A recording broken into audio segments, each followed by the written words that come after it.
Lots to talk about. We're going to do that right now with Dr. David Lowe, who is the counter-terrorism expert. He's a senior research fellow at Leeds Beckett's Law School. He's also a former police officer. David, thank you for joining me today. What do you make of what's going on? Well, obviously it's very worrying. We're talking about just over a week now since these troubles have started, where we're seeing various forms of public order issues going on, which are very concerning. Because what really is concerning is how the rhetoric is going on social media. In particular, we're looking at where some groups have used Telegram, that's then filtered into TikTok, like to TikTok and X and so on. I'm mainly on X, and I'm seeing it myself. And we're looking at false narratives, conspiracy theories, disinformation.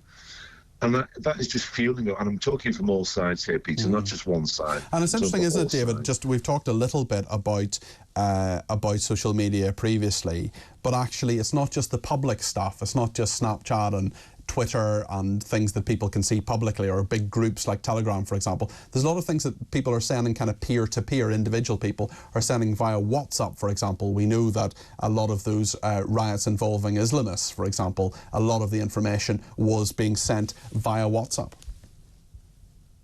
Yeah, and this is an issue, isn't it, with the WhatsApp group. Again, it's another, as we know it, it's another encrypted site, so it's hard to keep monitoring what's going on there. But I think what we're looking at, and it's interesting talking this with, you look at issues that have been going on prior to a week yesterday.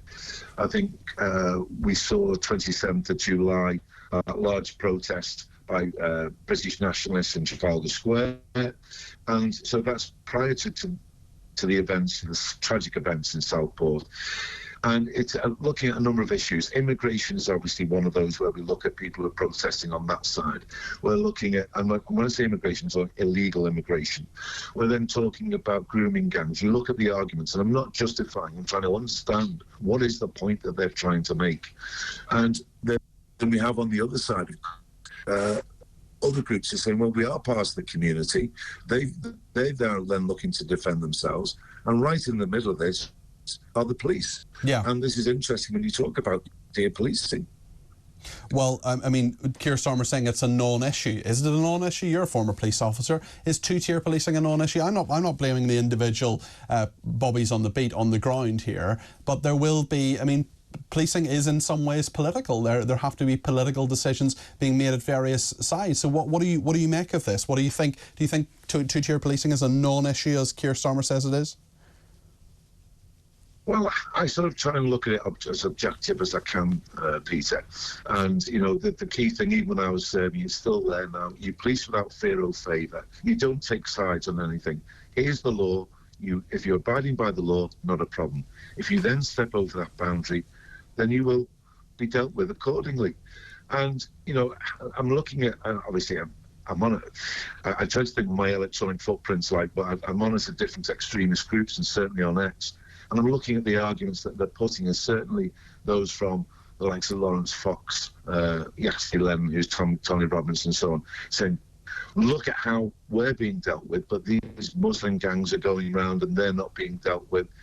Actually, they are being dealt with, and we look at grooming gangs, we look at all these things, they are being dealt with. I mean, there were huge problems with grooming gangs in Rochdale, for example. I mean, there's a massive report into how they weren't dealt with properly because of what we're seen as cultural sensitivities, and people still feel that is sometimes the case in those areas. And, you can see the arguments, and of course, with what's gone on in the past, from Black Lives Matter protests, and I've seen the pictures of criticising the Prime Minister because he went down on his knee. We're looking at all those. You've got to put those issues in what was in the context at the time. I think what we're going to see, Peter, is that they're talking there could be another 30 protests in the next coming. We're going to see the police taking that opportunity to police it correctly, and hopefully people will see what they're doing is not two-tiered, it's one-tiered. Okay. I want to ask you about something that a lot of our viewers and listeners have spoken to us about, and that's what happened at Manchester Airport. And earlier today, the family, there are, of course, two people, Fahir Amaz, who's 19, and Mohammed Amaz, brothers, who are 25. They're alleged to have sprung to their mother, Shameen Akhtar's defence after she claimed she was subject to an hours-long barrage during a flight from Pakistan to UK last month. And this is the family of a man kicked and stamped on by police at Manchester Airport, revealing details of what they say is a racist tirade, which they say sparked the violent scenes. I just want to watch a little bit of what the family's lawyer, Amr Anwar, he spoke at a press conference earlier today to give their side of the story. This is what he had to say.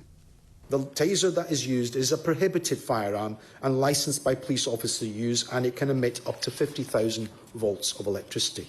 At no point do you see on the video Fahir reaching for any officer's firearms, as is later claimed in the immediate press release from the GMP, nor is he in fact doing anything other than lying motionless face down. It is at this point, as the officer stands up, he proceeds to run and kick Fahir in the face. Mrs. Akhtar then tried to pull her son's head away, and as the officer then attempts to stamp on his head, as can be seen in the graphic video at this point, both brothers are compliant. Fahir is incapacitated.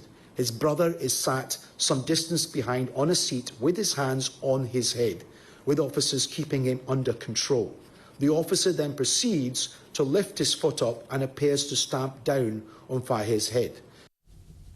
Well, that is the lawyer for two of the men, Fahir Amaz and Mohammed Amaz, 19 and 25, respectively, talking about the fact that the Independent Office for Police Complaints is looking into the officer. There were 4 arrests in that. 4 men were arrested and bailed in that as well. No word on whether Fahir Amaz was one of them and Mohammed Amaz as well, but I think we can probably assume they were. Obviously, they haven't been charged with anything. They are on police bail at the moment. So, David, what is your reaction to that? Well, I was listening to, and I then read Mr. Anwar's comments, and he was he is explaining what's happened all the way from the start of a flight from with the male from Kuwait who was allegedly insulting their mother. And obviously she's come off very distressed, and you will be distressed. But the whole point is, it's when you see from start to finish what's there. And I'm being very cautious here, Peter, because obviously there's an investigation and certainly one into the police officer as well. So we're subject to a little bit of sub judice. Yes, we need to be careful, yeah. So obviously there's a degree of violence that's happened. And then it's one where we'll let the courts decide, certainly with the police officer, with the foot stamping issue. You know, it does look as though they're subdued at that stage, but prior to that, we also see the violence that was taken against those police officers as well. Of course. Well, that's what was beforehand as well. And Greater Manchester Police spokesman said investigations into incidents that occurred at Manchester Airport on the 23rd of July are ongoing. We are fully cooperating with the independent investigation, reviewing police conduct, whilst actively pursuing lines of inquiry into 3 incidents. We have obtained all relevant CCTV footage and are continuing to appeal for witnesses. David, thank you. Dr. David Lowe there, who's a counter-terrorism expert. He's also a senior research fellow at Leeds Beckett's Law School and a former police officer